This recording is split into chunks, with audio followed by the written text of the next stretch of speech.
कथा भगवान श्री हरि की कृपा प्राप्त हुई वृत्तासुर को। जय श्री राम। मैं नीतू पांडे यूट्यूब चैनल पर सबका स्वागत करती हूँ। इस कथा का वर्णन ब्रह्म पुराण में मिलता है। जब इंद्रदेव ने देवगुरु बृहस्पति का अपमान अपनी सभा में आसन न देकर किया तो देवगुरु बृहस्पति गुस्से से लालायित होकर अंतर्ध्यान हो गए। फिर जब इंद्र को होश आया और अहंकार टूटा तो वह देवगुरु बृहस्पति को ढूंढने लगे। फिर देवगुरु नहीं मिले। इधर दानव और असुरों को भी देवगुरु बृहस्पति के अपमान की बात पता चली और वे सब के सब स्वर्ग के सिंहासन के लिए युद्ध की तैयारी करने लगे। वहीं जब यह बात ब्रह्मदेव को पता चली तो देवों पर बहुत नाराज हुए और उन्हें परामर्श देते हुए कहते हैं कि त्वष्टा के पुत्र विश्वरूप ब्राह्मण को अपना देवगुरु के पद पर स्थापित करके विष्णु रक्षा स्रोत का हवन कराए। तो इंद्रदेव ने ऐसा ही किया, किंतु विश्वरूप ब्राह्मण ने इस हवन का भाग आधा असुरों को एवं आधा देवों को देने लगे, जिससे इंद्रदेव को क्रोध आ गया और उन्होंने विश्वरूप ब्राह्मण का वध कर दिया, जिससे इंद्रदेव को ब्रह्महत्या का दोष लग गया। इंद्रदेव के वहीं पर टुकड़े टुकड़े होकर परखच्चे उड़ गए। यही टुकड़े की ऊर्जा लेकर पंचदेवों ने मिलकर कुंती के पांचों पुत्रों युधिष्ठिर, भीम, अर्जुन, नकुल, सहदेव का जन्म हुआ था और द्रौपदी स्वयं इंद्रदेव की पत्नी सची थी। इसका उल्लेख मार्कंडेय पुराण में मिलता है। एक कथा को कहते कहते आगे की सभी कथाएं जुड़ जाती हैं, इसलिए मैं इस बात को बीच में ही बता रही हूँ। इसका लिंक मेरे वीडियो में मिलेगा। और फिर विश्वरूप के भाई वृत्तासुर को यह पता चल गई कि इंद्रदेव ने विश्वरूप ब्राह्मण का वध कर दिया है। सभी पांडवों की उत्पत्ति के बाद इंद्रदेव सूक्ष्म रूप से 10,000 वर्ष तक तपस्या किए। तब भगवान विष्णु ने उनके तप से प्रसन्न होकर उनका शरीर पुनः लौटा दिया और फिर इंद्रदेव वृत्तासुर से वध करने लगे। लेकिन इसी युद्ध के मध्य वृत्तासुर को भगवान श्री हरि की कृपा प्राप्ति का पता चलने लगा। यह कथा आज की आरंभ करते हैं। वृत्तासुर को भगवत प्राप्ति कैसे हुई। श्री सुखदेव जी कहते, परीक्षित असुर सेना भयभीत होकर भाग रही थी। उसके सैनिक इतने अचेत हो रहे थे कि उन्होंने अपने स्वामी के धर्मानुकूल वचनों पर भी ध्यान न दिया। वृत्तासुर ने देखा कि समय की अनुकूलता के कारण देवता लोग असुरों की सेना को खदेड़ रहे हैं और वह इस प्रकार छिन्न भिन्न हो रही है मानो बिना नायक की हो। राजन यह देखकर वृत्तासुर असहिष्णुता और क्रोध के मारे तिलमिला उठा। उसने बलपूर्वक देवसेना को आगे बढ़ने से रोक दिया और उन्हें डांटकर ललकारते हुए कहा, शूद्र, देवताओं और रणभूमि में पीठ दिखाने वाले कायर असुरों पर पीछे से प्रहार करने में क्या लाभ है।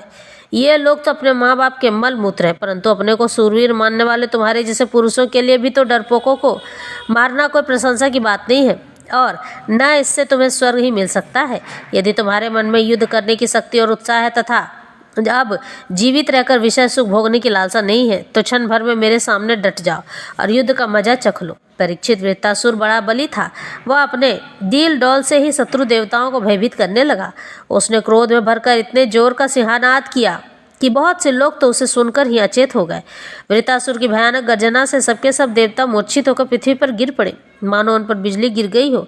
अब जैसे मदोन्मत्त गजराज नरकट का वन रौंद डालता है, वैसे ही बन बांकुरा वृत्तासुर हाथ में त्रिशूल लेकर भय से नेत्र बंद किए पड़ी हुई देव सेना को पैरों से कुचलने लगा। उसने धरती के बेग से डगमगाने लगी। वज्रपाणी देवराज इंद्र उसकी यह करतूत सह न सके। जब वह उनकी ओर झपटा तब उन्हें और भी चिढ़कर अपने शत्रु पर एक बहुत बड़ी गदा चलाई। अभी वह असम्य गदा वृत्तासुर के पास पहुंच भी न पाई थी कि उसने खेल ही खेल में बाएं हाथ से उसे पकड़ लिया। राजन परम पराक्रमी वृत्तासुर ने क्रोध से आग बबूला होकर उसी गदा से इंद्र के वाहन ऐरावत के सिर पर बड़े जोर से गरजाते हुए प्रहार किया। उसके इस कार्य की सभी लोग बड़ी प्रशंसा करने लगे। वृत्तासुर की गदा के आघात से ऐरावत हाथी वज्राहत पर्वत के समान तिलमिला उठा। फिर फट जाने से वह अत्यंत व्याकुल हो गया और खून उगलता हुआ इंद्र को लिए हुए ही 28 हाथ पीछे हट गया। देवराज इंद्र अपने वाहन ऐरावत के मूर्छित हो जाने से स्वयं भी विषादग्रस्त हो गए, यानी कि उन्हें भी दुख लगा। यह देखकर युद्ध धर्म के मर्मज्ञ वृत्तासुर ने उनके ऊपर फिर से गदा नहीं चलाई। तब तक इंद्र ने अपने अमृत स्त्रावी हाथ के स्पर्श से घायल ऐरावत की व्यथा मिटा दी और वे फिर पुनः रणभूमि में आ डटे। परीक्षित, जब वृत्तासुर ने देखा कि मेरे भाई विश्वरूप का वध करने वाला शत्रु इंद्र युद्ध के लिए हाथ में वज्र लेकर फिर सामने आ गया है, तब उसे उनके उस क्रूर पराक्रम का स्मरण हो आया और वह शोक और मोह से युक्त हो हंसता हुआ उनसे कहने लगा। वृत्तासुर बोला, आज मेरे लिए बड़े सौभाग्य का दिन है कि तुम्हारे जैसा शत्रु जिसने विश्वरूप के रूप में ब्राह्मण अपने गुरु एवं मेरे भाई की हत्या की मेरे सामने खड़ा है। अरे दुष्ट, अब शीघ्र से शीघ्र तेरे पत्थर के समान कठोर हृदय को अपने शूल से विदीर्ण करके भाई से उऋण होऊंगा। आहा, यह मेरे लिए कैसे आनंद की बात होगी। इंद्र, तूने मेरे आत्मवेत्ता और निष्पाप बड़े भाई के, जो ब्राह्मण होने के साथ ही यज्ञ में दीक्षित और तुम्हारा गुरु था, विश्वास दिलाकर तलवार से तीनों सिर उतार लिए। ठीक वैसे ही जैसे स्वर्गकामी निर्दय मनुष्य यज्ञ में पशु का सिर काट डालता है। दया, लज्जा, लक्ष्मी और कीर्ति तुझे छोड़ चुकी है। तूने ऐसे ऐसे नीच कर्म किए हैं जिनकी निंदा मनुष्यों की तो बात ही क्या है, राक्षस तक करते हैं। आज मेरे त्रिशूल से तेरा शरीर टुक टुक हो जाएगा, बड़े कष्ट से तेरी मृत्यु होगी। तेरे जैसे पापी को आग भी नहीं जलाएगी, तुझे तो गीद नोच नोच कर खाएंगे। ये अज्ञानी देवता तेरे जैसे नीच और क्रूर के अनुयायी बनकर मुझ पर शास्त्रों से प्रहार कर रहे हैं। मैं अपने तीखे त्रिशूल से उनकी गर्दन काट डालूंगा और उनके द्वारा गणों के सहित भैरवादी भूतनाथों को बलि चढ़ाऊंगा। वीर इंद्र, यह भी संभव है कि तू मेरी सेना को छिन्न भिन्न करके अपने वज्र से मेरा सिर काट ले। तब तो मैं अपने शरीर की बलि पशु पक्षियों को समर्पित करके कर्म बंधन से मुक्त हो महापुरुषों की चरण का आश्रय ग्रहण करूंगा। जिस लोक में महापुरुष जाते हैं वहां पहुंच जाऊंगा। देवराज, मैं तेरे सामने खड़ा हूं, तेरा शत्रु हूं। अब तू मुझ पर अपना अमोद वज्र क्यों नहीं छोड़ता है। तू यह संदेह न कर कि जैसे तेरी गदा निष्फल हो गई, कृपण पुरुष से की हुई याचना के समान यह वज्र भी वैसे ही निष्फल हो जाएगा। इंद्र, तेरा यह वज्र श्रीहरि के तेज और दधीची ऋषि की तपस्या से शक्तिमान हो रहा है।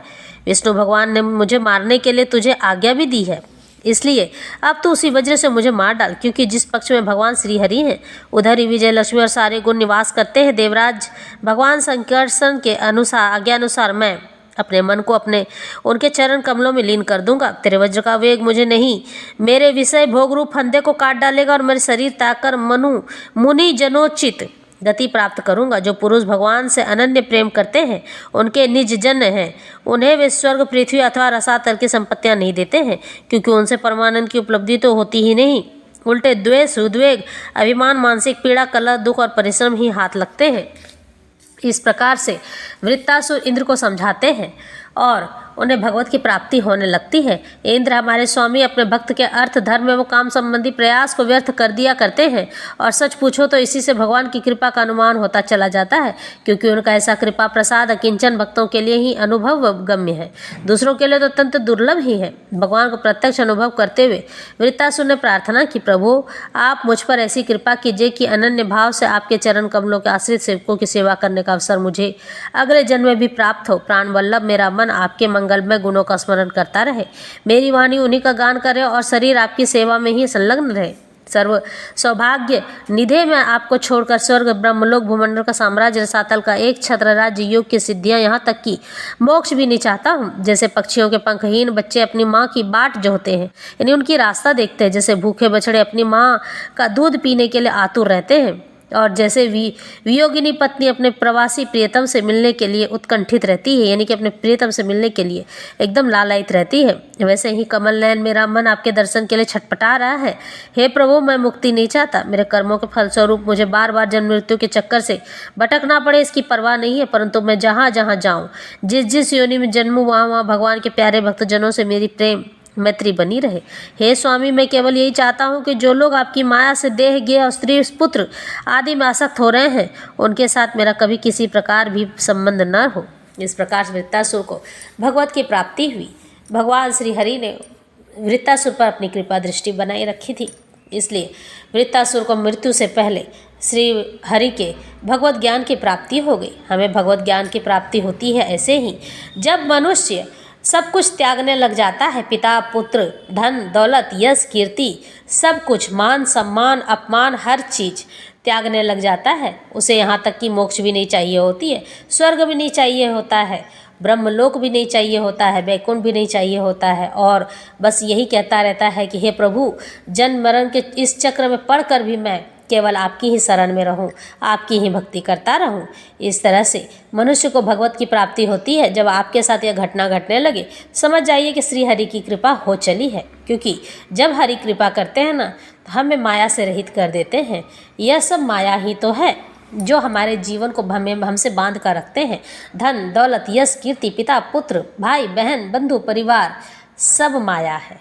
हम इससे निकलना भी चाहें तो श्रीहरि हमें निकलने नहीं देते हैं, क्योंकि मनुष्य इस पृथ्वी पर जब आया है तो सुख भी भोगेगा और दुख भी भोगेगा। जब उसके दुख के दिन पूरे हो जाएंगे तो भगवान उसे सुख भोगने के लिए पृथ्वी पर छोड़ देते हैं कि जब तक तुम अपने सुख और दुख की परिणति को पूरा न कर लो, परिपूर्ण न कर लो, तब तक मैं तुम्हें अपने पास नहीं बुला सकता हूँ।